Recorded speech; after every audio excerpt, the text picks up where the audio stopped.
Olá, seja bem-vinda, bem-vindo, bem-vinde ao canal do Caderno Narrativa. Caso você já esteja por aqui há mais tempo, seja bem-vindo de volta. Meu nome é Mariana Tiso e hoje a gente vai finalizar o nosso livro, nosso 8º livro do Clubinho de Leitura, o Flow, A Psicologia do Alto Desempenho e da Felicidade. Vou falar para vocês que foi um pouquinho complicado de entender. Eu precisei viajar no domingo, eu não consegui entrar ao vivo para estar com vocês, então eu estou fazendo essa gravação e aproveitei então para ler ainda mais, com mais profundidade, e não tinha entendido direito, na verdade, esse capítulo. Eu achei ele bem diferente dos outros que a gente viu, e aí o que eu fiz foi pegar o meu caderninho e escrever com as minhas próprias palavras. Eu acho que isso me ajudou bastante. Então eu fiz uma breve recapitulação do livro, da estrutura, voltei lá na introdução do livro, né, quando ele aponta, explica o que ele vai trabalhar, fala sobre cada um dos capítulos, e aí eu consegui entender, então, aonde que ele foi partindo, já que esse é o 10º capítulo e não tem nenhum capítulo de conclusão, né? Esse seria o último conclusivo, mas ele também, eu achei que ele conclui muito, sim, pelo alto, sabe? Achei um pouco complicado, mas enfim. Então, o que eu escrevi aqui, né, pegando lá a parte da introdução, fui reescrevendo, isso, é importante. A gente tá lendo o livro, a gente não entendeu direito, a gente para, a gente volta, escreve, dá uma pensada sobre aquilo, deixa dar uma sentada, por isso é importante a gente se planejar e não fazer tudo em cima da hora, né, para dar esse tempo de maturação.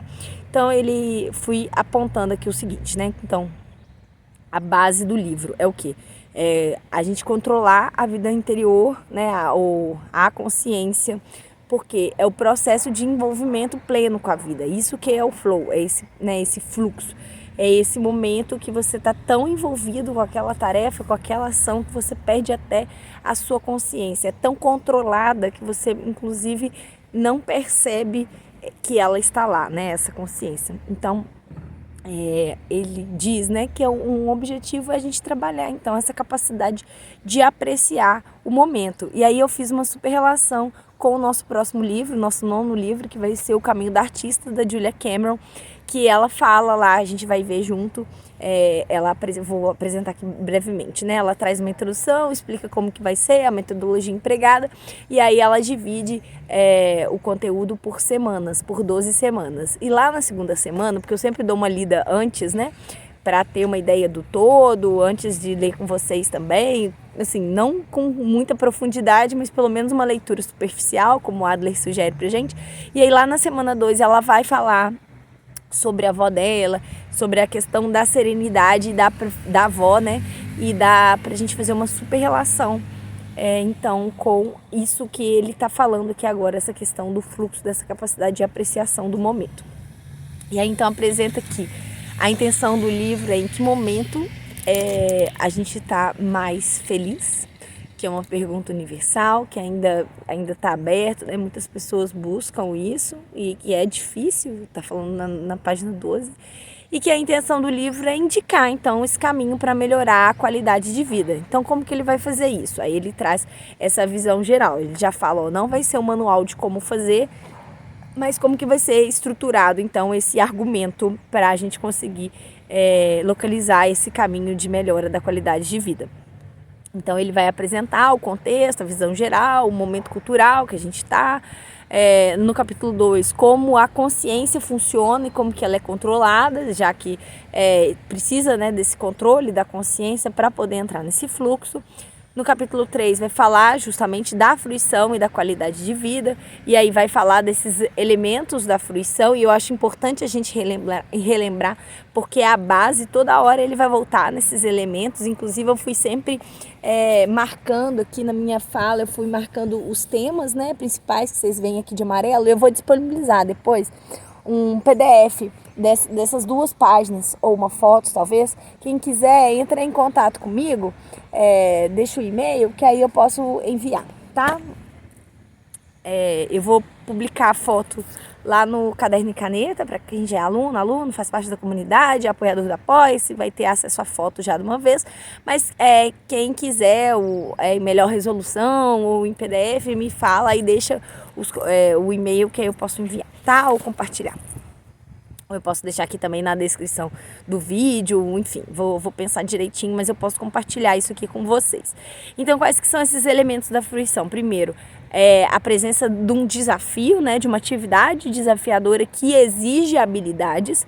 O 2, fusão entre ação e consciência. A gente vai ver isso muito forte aqui no capítulo 10.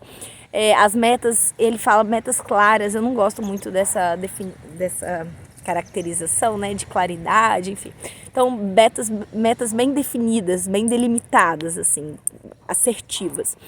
4, um feedback, uma resposta imediata ao longo do processo. 5, concentração na tarefa do momento, então presença no aqui e agora. 6, a questão do paradoxo do controle, que é isso que eu comecei a falar no começo desse vídeo, né?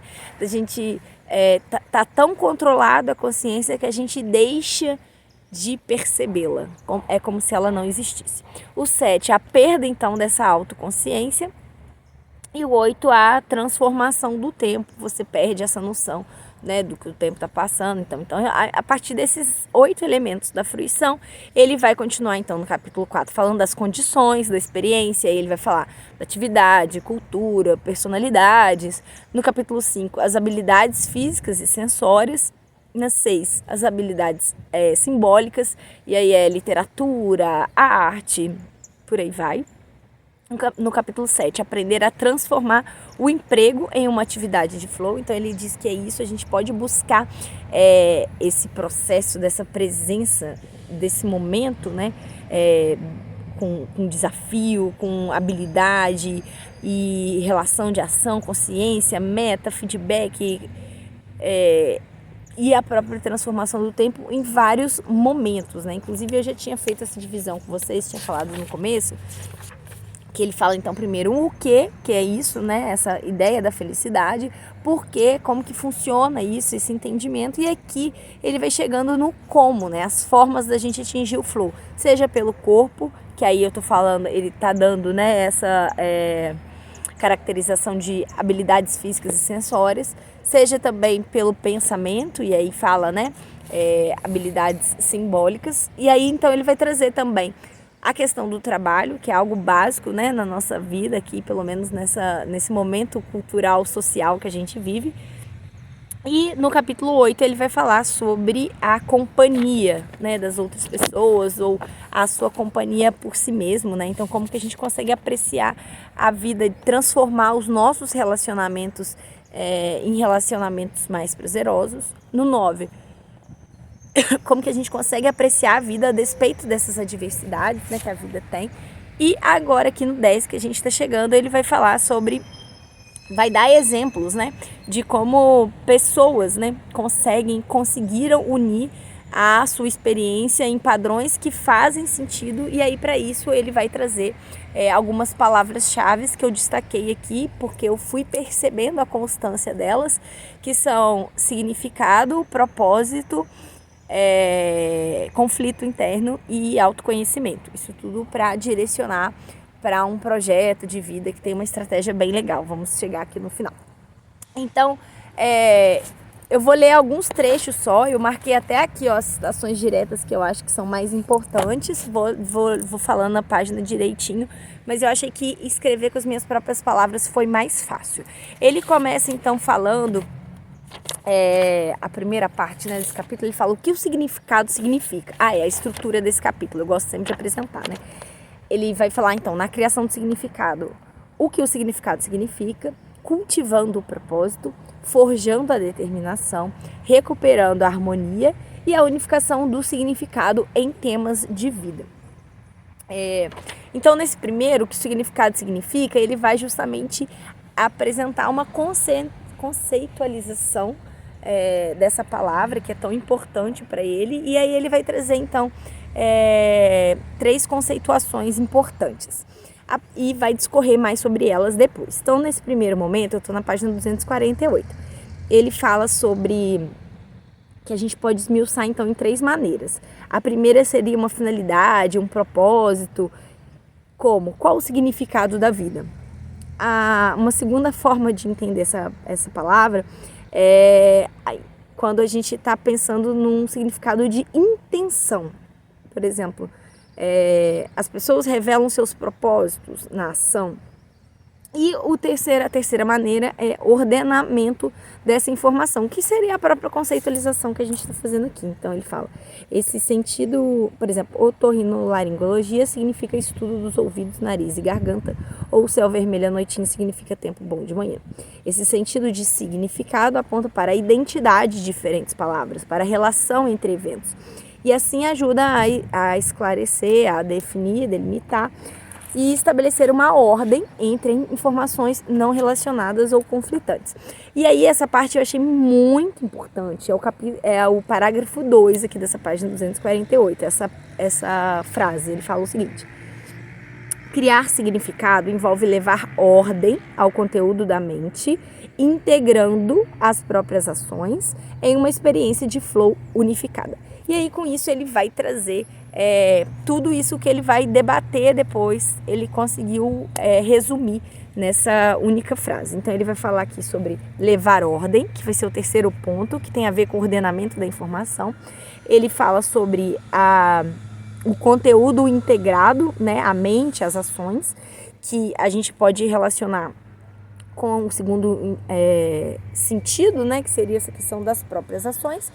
E ele fala também sobre um flow, né, uma experiência de flow unificada, que tem justamente a ver com esse primeiro apoio que ele traz aqui, né? Então, nessa frase ele faz 3, 2, 1 dos significados que ele vai trabalhando aqui da palavra significado.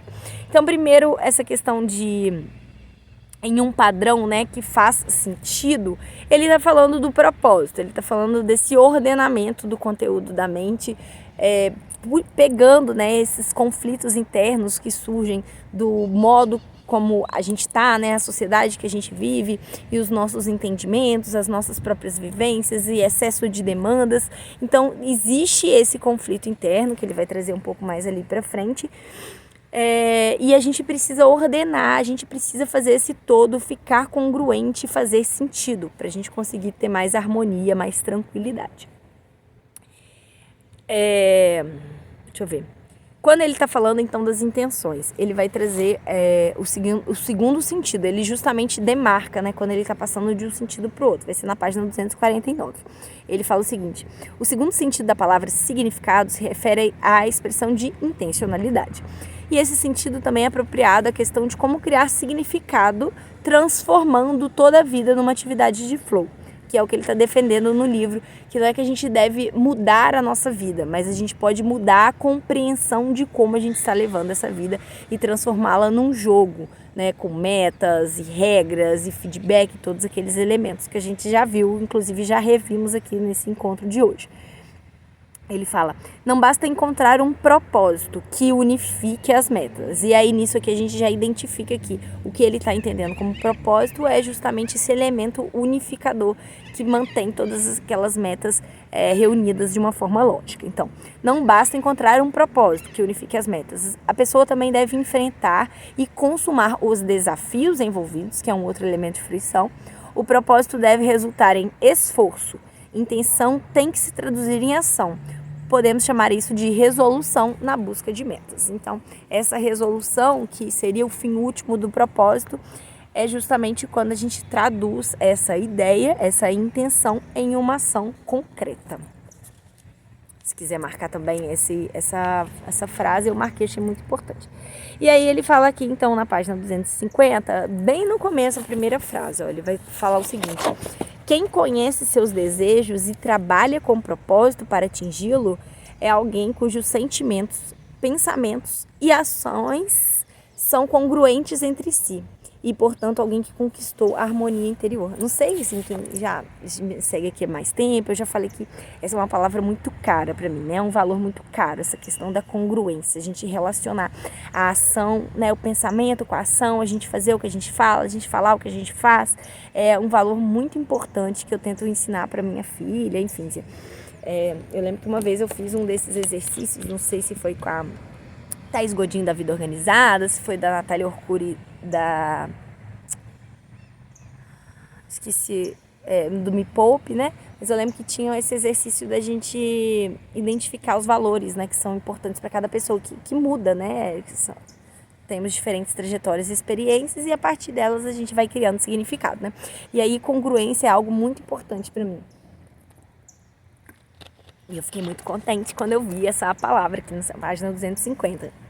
E aí é exatamente isso que ele vai trabalhar lá na frente, né? Ele vai falar essa questão do autoconhecimento, que é necessário a gente se autoconhecer, a gente perseguir, né, esse entendimento, essa harmonia, para a gente conseguir buscar, né, e produzir essa experiência de flow para a gente mesmo.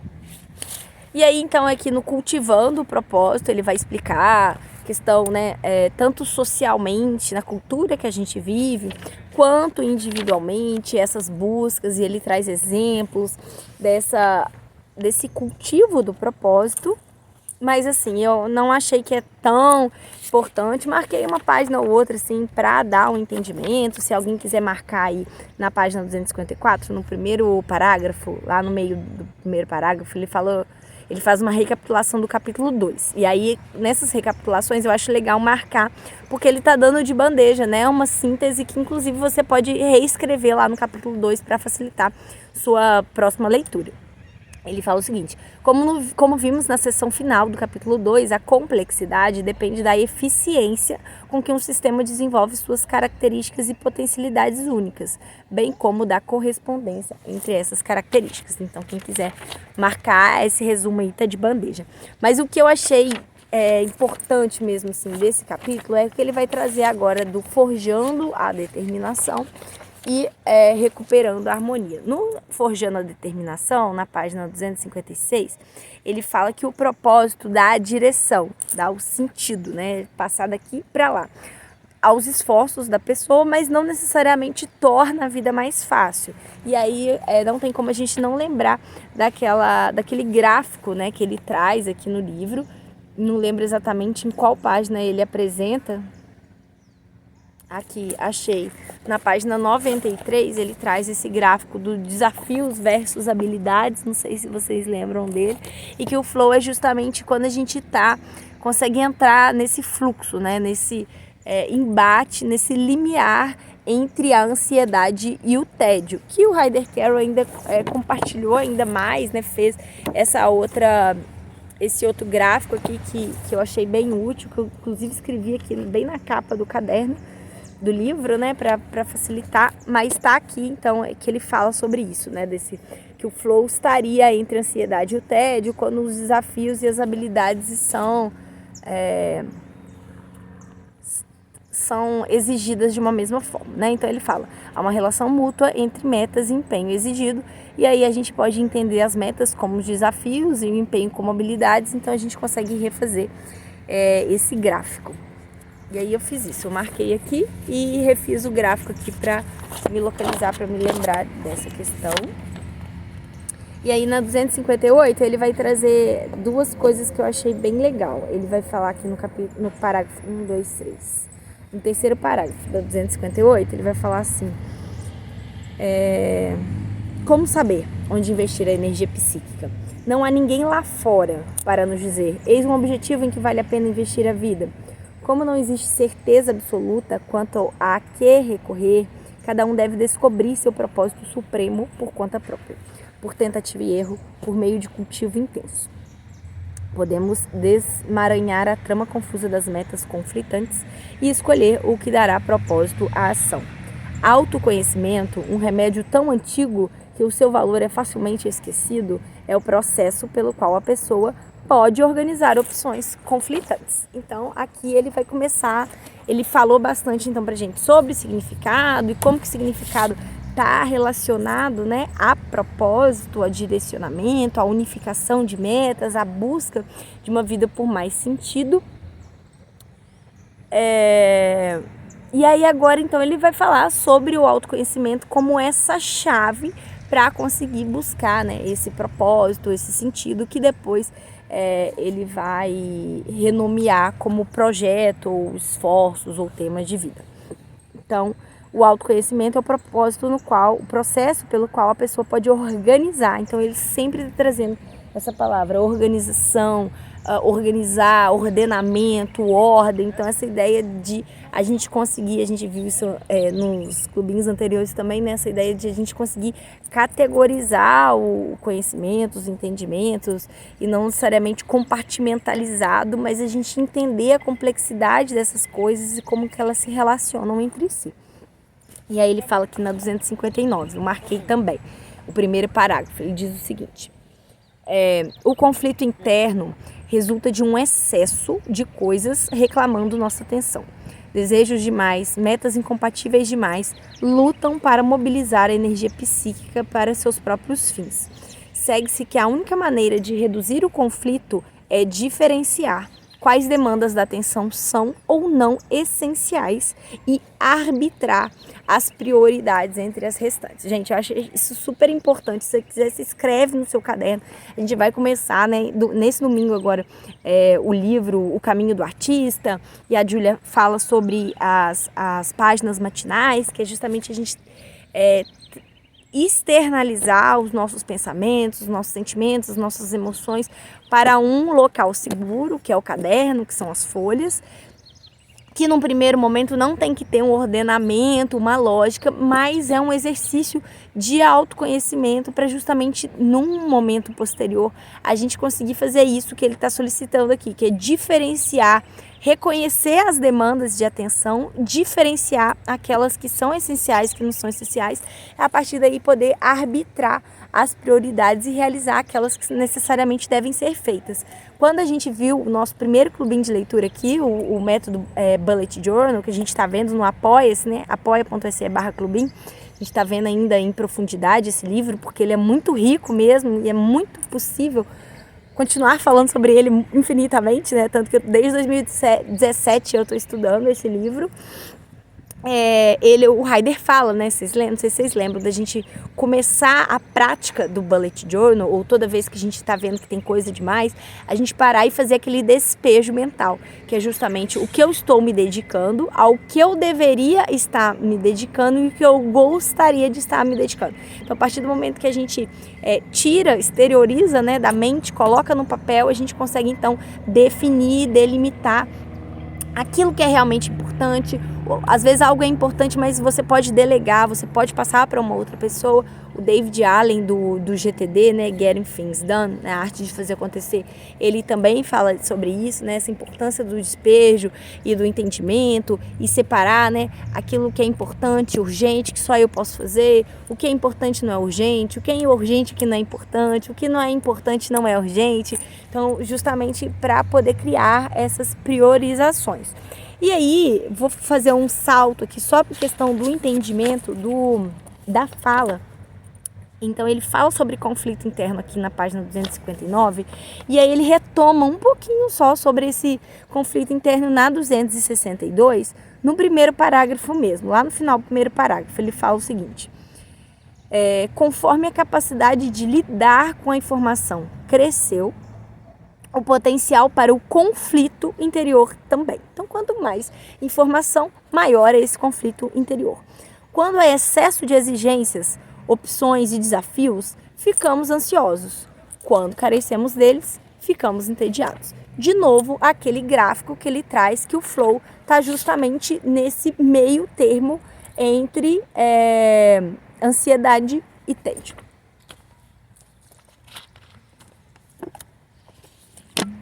Podemos voltar para 260. Foi só um parênteses aqui do conflito interno.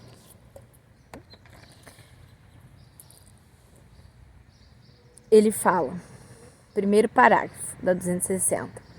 Atividade e reflexão em termos ideais devem se complementar e sustentar. Atividade e reflexão. Então, ele já tinha falado sobre isso lá no capítulo 3, quando ele fala dos elementos da fruição. Já tinha falado no começo desse capítulo, tá vendo? Então, é um pouco repetitivo. É bom a gente escrever no caderno pra gente identificar que não tem tanto conhecimento assim. Ele tá retomando, porque é a forma como a gente escreve, né, gente? Pra pessoa entender. É a gente conseguir reescrevendo e trazendo cada vez mais camadas, né, de complexidade àquela fala. Então, ele já tinha falado nessa ideia de que a intenção tem que se traduzir em ação, que deve ser complementado, né? Pensamentos e ações devem ser congruentes entre si. E aí aqui de novo ele fala que atividade e reflexão, em termos ideais, devem se complementar e sustentar. E aí ele traz questões que eu sugiro que você também escreva aí no seu caderno e que você reflita sobre elas. Ele fala assim: a ação em si é cega, incapaz de reflexão.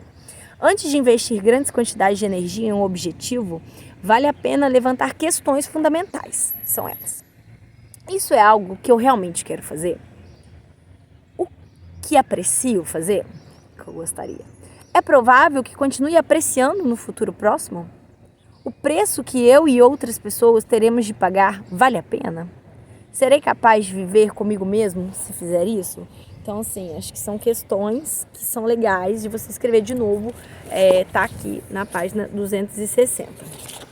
E aí, então, ele vem para falar sobre a recuperação dessa harmonia interior, na 261. E ele começa justamente falando o seguinte: a consequência de forjar a vida por propósito e resolução é a sensação de harmonia interior, uma ordem dinâmica no conteúdo da consciência. E aí, de novo, tomar essa ideia, né, essa atenção, esse cuidado que ele fala quando ele traz o gráfico do flow lá na página 93, que essa harmonia, ela não é estática, né? Você chegou no flow, você vai ficar nele. Ela é dinâmica na medida que ela se movimenta, né? Se as habilidades crescem, a gente deve buscar novos desafios. Se os desafios estão muito difíceis, a gente deve buscar novas habilidades para a gente poder manter esse fluxo. Então, por isso que ele diz que é uma ordem dinâmica e que a gente alcança essa harmonia interior forjando uma vida por propósito e resolução. E aí a gente já falou aqui na página 262, e é isso nessa parte desse capítulo. E aí a gente começa aqui então na 264, que é o encerramento, o fechamento desse último capítulo do livro Flow, que ele fala, né, a unificação do significado em temas de vida. Ele começa dessa forma: em vez de aceitar a unidade de propósito oferecida por instruções genéticas ou pelas regras da sociedade, que ele trabalhou antes, que eu falei com vocês, né? Que ele traz tantos exemplos comunitários, culturais, quanto a busca individual. O desafio é criar harmonia com base na razão e na escolha. Filósofos como Heidegger, Sartre e Merleau-Ponty perceberam essa tarefa do homem moderno e a chamaram de projeto, seu termo para as ações direcionadas a metas que dão forma e significado à vida do indivíduo. Psicólogos usaram termos como esforços adequados ou temas de vida. Tanto num caso como no outro, esses conceitos identificam uma série de metas ligadas a um objetivo último que dá significado ao que a pessoa faz. Então, você queira utilizar, né, o termo projeto, esforço adequado, tema de vida ou qualquer outro conceito, né? A ideia por trás é metas que fazem sentido entre si, elas estão ligadas a algo maior do que elas, que é um objetivo, e esse objetivo dá significado às ações. Então, de novo, aquela ideia do propósito que ele trouxe aqui no começo desse capítulo. Então, eu marquei esse trecho, achei bem importante. E aí, no capítulo 9, que eu comentei com vocês, né, que ele fala como que a gente consegue apreciar a vida a despeito, né, então apesar das adversidades, inclusive chama, né, ludibriando o caos, o capítulo 9, ele vai fazer esse paralelo aqui, falando essa questão do extrair a ordem da desordem, que é justamente o que ele chama, né, ele usa o termo estrutura dissipativa, que o que transforma as consequências de um evento traumático em um desafio que dá significado à vida é essa estrutura dissipativa. E aí ele está defendendo aqui pra gente que o que importa é a interpretação que a pessoa dá ao sofrimento, muito mais do que o sofrimento, ao acontecimento em si, é muito mais sobre a interpretação, a importância que a gente dá àquilo do que ao evento em si. Então ele diz: o ser humano tem escolha em sua reação aos eventos externos, no significado que atribui ao sofrimento. E aí, então, ele vai falando, né, que muitas pessoas buscam, então, ao longo de toda a humanidade, essa busca do autoconhecimento, essa busca da felicidade, de conseguir ultrapassar, né, esses obstáculos, esses traumas, essas situações ruins, na busca de uma felicidade, na busca de um flow, de uma vida com sentido, com significado, com qualidade de vida. E aí ele fala, né, ele vai dando vários exemplos de pessoas que foram bem-sucedidas, se a gente pensa, né, na proposta de cada uma da vida, e aí não julgando se fizeram coisas boas ou não, ele só está trazendo a ideia de se foram realmente congruentes com as ações com o que elas acreditavam. E aí ele fala o seguinte aqui, é o último parágrafo da 269, ele fala o seguinte: se há uma estratégia compartilhada por essas e outras pessoas, e aí ele vai falar, né, do Mussolini, do Thomas Edison, da Eleanor Roosevelt, do Albert Einstein e de outras pessoas, Antônio, que ele vai trazendo nomes aqui, o Gramsci, né, que fala. Ele fala, então, se tem uma estratégia compartilhada, ela é tão simples e óbvia que é quase constrangedor mencioná-la. Contudo, por ser desprezada com tanta frequência, especialmente hoje, vale a pena examiná-la. A estratégia, e aí eu marquei, a estratégia consiste em extrair da ordem atingida por gerações passadas padrões que ajudem a evitar a desordem na mente humana. O que ele está falando? A gente precisa estudar. A gente precisa aprender com experiências anteriores, com pessoas que vieram antes da gente, que já aprenderam aquilo, já escreveram, já falaram, já deixaram registrado de alguma forma o conhecimento, né? A cultura humana, ela é cumulativa. A gente só consegue fazer inovações hoje se a gente parte já de descobertas anteriores. Não tem como a gente ficar inventando fogo o tempo inteiro, ficar inventando a roda o tempo inteiro. Então, por que a gente não pode aprender com estratégias de pessoas que vieram antes da gente? Ele fala, aí ele vai dar, né, o exemplo da roda, do fogo, da eletricidade, milhões de objetos e processos que hoje consideramos componentes triviais do mundo humano, foi invenção de algum momento de geração, né? Então ele fala, em lugar disso, aprendemos a fazer essas coisas recebendo informações ordenadas, da onde? De professores, livros e modelos, de modo a nos beneficiar do conhecimento do passado e depois ultrapassá-lo. Desprezar o acúmulo de informação sobre como viver, conquistado a duras penas por nossos ancestrais, ou esperar descobrir um conjunto de metas viáveis por si mesmo é um hubris despropositado. As chances de sucesso são mais ou menos as mesmas daquelas que tentar construir um microscópio eletrônico sem os instrumentos necessários e conhecimentos de física. E aí o que eu marquei aqui, que eu achei, né, importante, a base, né, desse parágrafo, é que a gente deve aprender recebendo informações ordenadas de modo a nos beneficiar do conhecimento passado e depois ultrapassá-lo. Isto é, aulas com professores, professoras, mentores, mentoras, grupos de estudo com outros colegas, de pessoas que estão relacionadas, que têm aquele interesse naquele assunto com você, leitura, então aqueles professores e professoras ausentes, né, que a gente vê que o Adler fala isso, que são pessoas que deixaram o seu conhecimento, que estão lá e que a gente tem um esforço um pouco maior, porque o diálogo é diferente de um professor que está ali com a gente, né, mas é isso. E ele traz, inclusive, a importância da narração, da leitura de histórias para crianças desde pequena, porque é justamente quando a gente conhece essas histórias anteriores, esses fatos, sejam históricos, culturais, familiares, é assim que a gente consegue ter uma ordem, né? Uma criação de uma ordem significativa de a gente aprender com o passado. E aí ele vai falando que a boa literatura, né? Ela tem esse propósito para vir aqui na 273. Então ele vai dando exemplos dessa boa literatura, vai falando sobre isso, principalmente sobre livro. E aí ele fala aqui na 273. Estamos finalizando.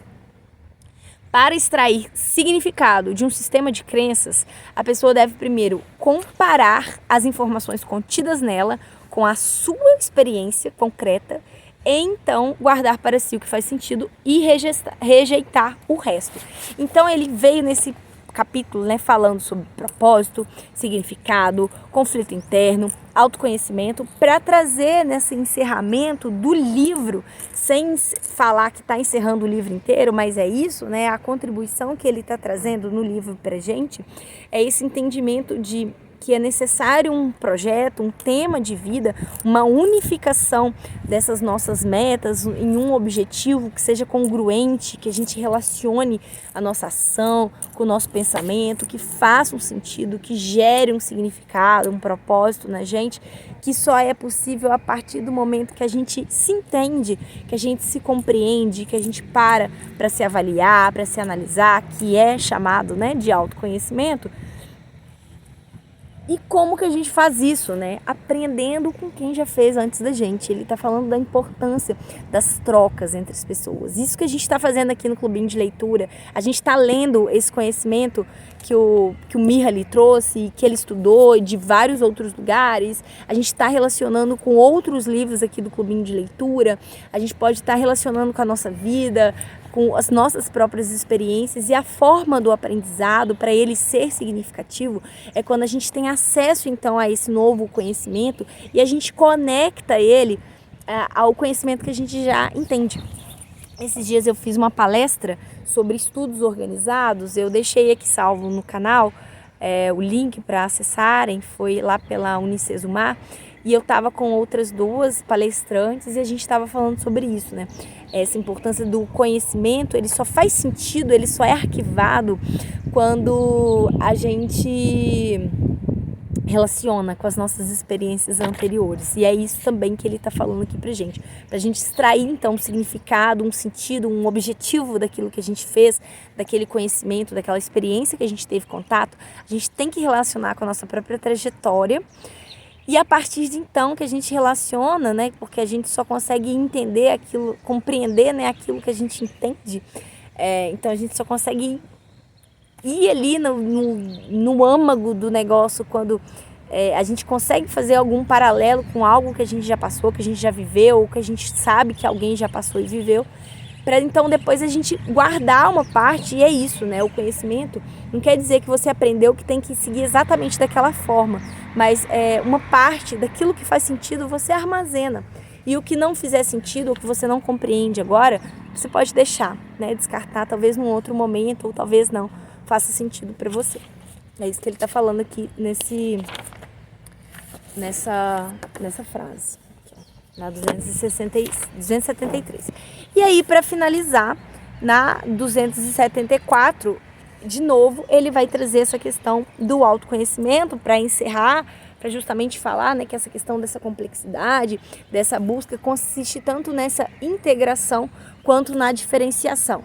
Isso é, tanto do nosso entendimento com a gente enquanto indivíduo, mas também na nossa relação com a outra pessoa, com os outros na sociedade, e essa troca um tempo inteiro de você se conhecer, compreender os relacionamentos, e com esses relacionamentos se altera, você se reconhece de novo, e aí você vai, essa abertura e esse fechamento para o outro e para si o tempo todo. E aí ele encerra, né? Quando compreendermos melhor por que somos como somos, quando avaliarmos mais completamente as origens das pulsões instintivas, dos controles sociais, das expressões culturais, todos os elementos que contribuem para a formação da consciência, chave de todo esse livro, será mais fácil direcionar as nossas energias para o lugar certo e viver em flow, né?